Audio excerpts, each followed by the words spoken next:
Добро вечер, почитувани гледачи. Вие сте во ЕДН-ТВ, во отворено студио, Студио 1. Јас сум Сашо Ардановски, вашиот понеделнички водител во оваа малку променета програмска шема, бидејќи се обидуваме да го освоиме овој термин меѓу 19 и 23 часот на еден покондензиран, погуст начин, така што нашите помлади колеги секако идните надежи на ЕДН телевизија ги пополнуваат термините и отворените студија до 19 часот, а ние уредниците на деновите од понеделник до петок ќе ви бидеме домаќини од 19 часот до 23, вклучувајќи и еден, би рекол, магазинско издание, еден магазински тип на дневник, кој што ќе почне во 20 часот. Во наредните 35 минути ќе направиме неколку разговори, а првиот разговор е со мојот колега и ценет председател на Сдруженијето на новинарите на Македонија, Насер Селмани. Насер, добро вечер. Добро вечер. Прво, пред да придеме на она зашто се договоривме малку да поразговараме, а тоа е завршувањето на твојот мандат и изборите кои ќе ги има во ЗНМ, денеска имавте прилично оштра реакција како здружение во врска со изоставувањето од страна на владата на реформите во медиумската сфера како еден од приоритетите во овој нов план 18, што го закажа. Што всушност се случува? Знаевте ли за такво нешто? Какви беа информациите? Искрено ние не очекувавме дека тоа ќе се случи, затоа што во нацрт програмата на план 18 медиумските реформи беа дел од тој план и не знам. Тие се правдаат дека законите се веќе нешто усвоени, промените, ние побаравме објаснување затоа што знаете сакаме да комуницираме на писмено, да не ми рече ти реков, да, и побаравме писмено објаснување. Искрено чекавме една недела да добиеме такво објаснување, седно. На крај го добивме и мислам дека е не само што е апсолутно неприфатливо објаснувањето на владата, туку и малку несериозно. Што велат во објаснувањето? Велат дека медиумските реформи ги нема за тоа што ги завршиле. Добро.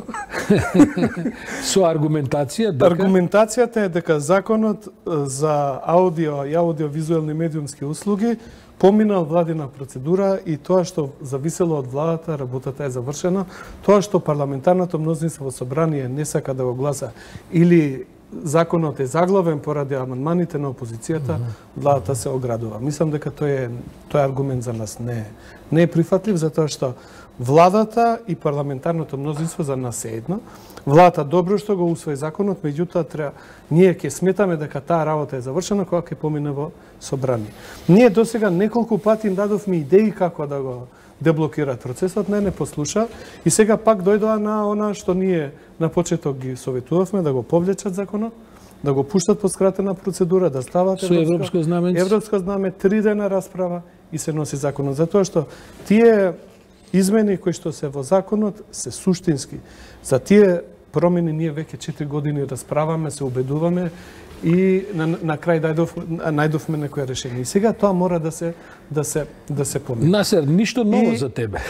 Не, 8 години се расправаш со влади. Меѓутоа сакаме да оставиме трага и сакаме таа дискусија да се одвие на една сериозна основа.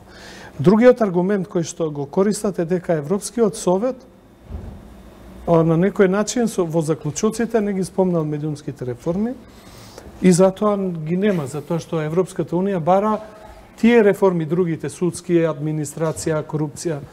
Меѓутоа, ние минатата недела бевме во Брисел и директно со луѓето од Брисел разговаравме за ова работа. Вика, видите, ние сметаме дека тие се жешки прашања, меѓутоа, ако ние не сме ги спомнале, тоа не значи дека кога ќе оценуваме работата на Македонија, капацитетите на Македонија, перформансите на ова влада, да почне преговори следната година, сигурно медиумските реформи ќе бидат клучни. И затоа денеска излеговме јавно да ја повикаме владата, да ја коригира да ја поправи таа грешка и да се врати на реформскиот курс, затоа што Сашо јас сум убеден дека без ослободување на медиумите од стегите на тие чудни политички, економски стеги, ја мислам дека нема да можеме ние да направиме ни судски, ни да се бориме против корупција, ни администрација. Кој ќе ги оценува тие реформи? Ако медиумите не се слободни, критички да се осврнат на тие реформи, Парламентот ќе контролира владата? Кој? Знаеме како стои тоа во парламентот, а на крај на клоци ако треба ќе ги стера. Насер 8 години беше на чело и се уште 2 недели, бидејќи практично изборите во ЗНМ за ново раководство и за нов претседател на управниот одбор и на Сдруженијето ќе бидат не овој викенд, следниот викенд. Искрен да бидам, доколку се работеше за некое обично здружение, внатрешни избори за нови раководства не мора да бидат интерес за пошироката јавност.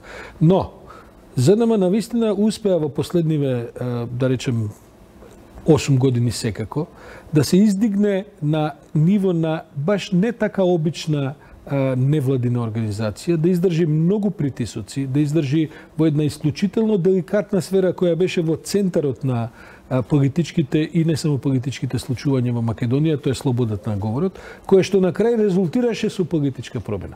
Кога гледаш на изминатите 8 години, како ти доаѓа целата таа приказна на тебе? Бидејќи ти беше најисторедниот дел во таа, да кажем, па и конфронтација на моменти со претходната власт, а и овој тип на расправи, па и со новата власт. Искрен да бидам, да речам дека беше едноставно, лесно не беше. Меѓутоа, ја имам еден принцип. Ако се зафатам за некоја работа, тогаш веќе калкулациите, личните калкулации кај мене више не доаѓаат предвид. И навистина ние имавме едно искуство во минатото, кога Сдруженијето практично најголемиот дел од нашите колеги не верува. Беше изгубена довербата. И сакав да покажам дека ако навистина вие обстојувате на вашите ставови, ако навистина се обидувате да бидете автентичен глас на вашите колеги, на колегите кои што секојдневно имаат проблеми на работа, не оние кои што се... Па во последните 8 години барем десетина медиуми се згасна, големи издавачки, па и електронски куќи престанаа да работат. Дојде оваа дигитализација која што е сепак карактеристика на последната деценија. Се сменија многу работи и на пазарот и во професијата. Се случија многу работи во исто време и тоа што, например, во слободните земји, тој процес на дигитализација, интернет, социјални медиуми беше силен удар, меѓутоа тие медиуми го нема тој товар дека работа под услови на еден режим. И тоа тие на некој начин не беше лесно, беа направени сериозни резови, пола од луѓето нашите колеги и во Соединените држави и во европски земји изгубија работа, затоа што медиумите ги преполовија работните места, затоа што не може да го финансира тие огромни редакции. Меѓутоа, тука кај нас се соочивме со дупл притисок. Од една страна, ова дигитализација, од другата страна имаше притисок од политиката, од претходната влада. И беше навистина многу битно да се ситуацијата да се процени точно и оценките да се дадат без ракавици.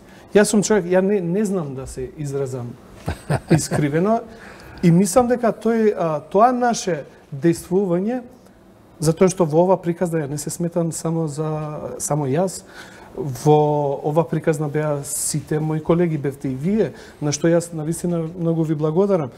Затоа што знаете, кога треба да донесете одлука, а не сте до крај сигурни дека таа одлука е правилна, навистина треба да споделите со колегите. И вие ми бевте еден од колегите со кои ги споделував тие мои дилеми, како да се постапува, за да на еден начин да не правиме грешки, а и да не останат работите некажани.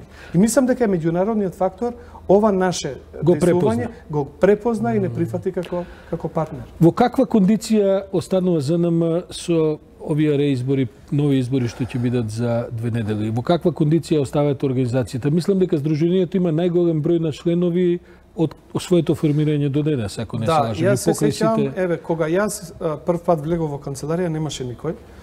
Тој што беше како секретар напушти, секретарката си замина пред време у пензија и практично немаше никој. Сега мене ми е драго што канцеларијата постојано вработени се тројца, има уште двајца со скратено работно време. Она што е најбитно, значи во регистарот на за членство во ЗНМ имаше околу 100 членови. Затоа што знаете, ако вие не го обновувате членството, некој мисли дека пред 10 години бил член, па мисли дека уште автоматски член. му тече. Ако вие секоја година не плаќате, значи вас членството ви истекло. Од 100 сега надминавме на 700. Тоа покажува дека навистина колегите ја сметаат ЗНМ. Тоа беше во суштина и моја идеја.